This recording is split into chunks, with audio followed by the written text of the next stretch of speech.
여러분, 팽영을 아십니까? 끓는 물과 기름에 사람을 삶아 죽이는 것입니다. 하지만 조선의 팽영은 우리가 알고 있는 것과 달랐습니다. 여러분은 정치인들을 바라보면 어떤 생각이 드십니까? 아마 여러분들 대부분은 이 형벌의 부활을 찬성하리라 생각합니다. 조선 철종 세도 정치기 전직 암행어사였던 이 사람을 가칭 십선비라고 하겠습니다.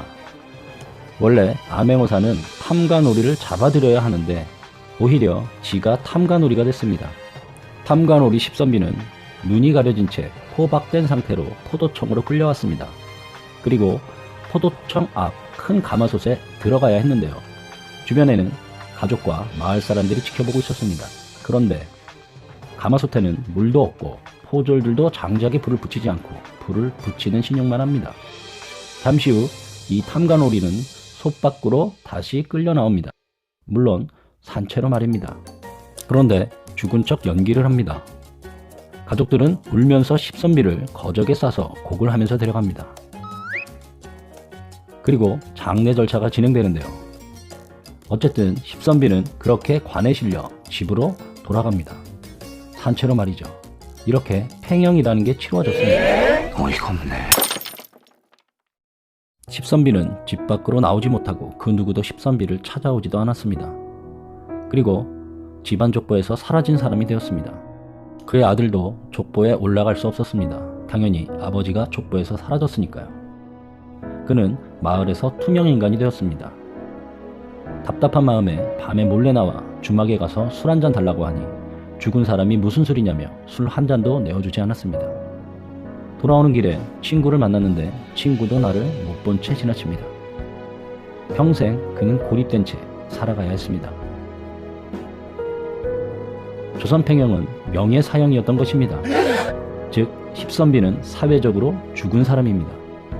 실제로 팽영이 내려지면 팽영을 택할 것인지 스스로 자결을 할 것인지 선택을 하게 합니다. 팽영을 택한 자는 그 어떤 이유로 명예를 회복할 수 없지만 자결한 자는 후에 형벌이 과했다거나 억울함이 밝혀지면 명예를 회복할 수 있었습니다. 팽영을 당하면 살아도 사는 것이 아닙니다. 하지만 목숨은 부지하고 싶어서 팽영을 택한다면 평생 투명인간으로 살아가야 했습니다. 사회적으로 죽은 사람이기 때문이죠. 차라리 죽는 게 나은 형벌이었습니다. 실제 팽영을 택했던 사람도 사람들의 외면을 견디지 못해 후에 스스로 목숨을 끊었다고 합니다.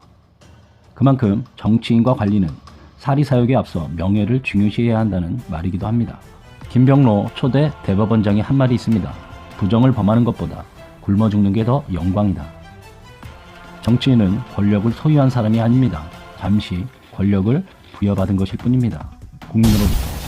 정치인은 권력을 개인의 이익과 비윤리적 행위를 감추는 데 사용하는 것을 부끄럽고 수치스러워해야 합니다. 하지만 그들은 당당합니다. 잠시 사라졌다가 다시 등장합니다. 정치 탄압, 정치 공작 혹은 상대방의 허물을 들추기 시작하면서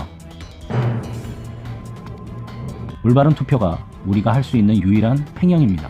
투표를 하지 않는다면 혐오스러운 누군가가 또 당신 위에 군림하려 할 테니까요.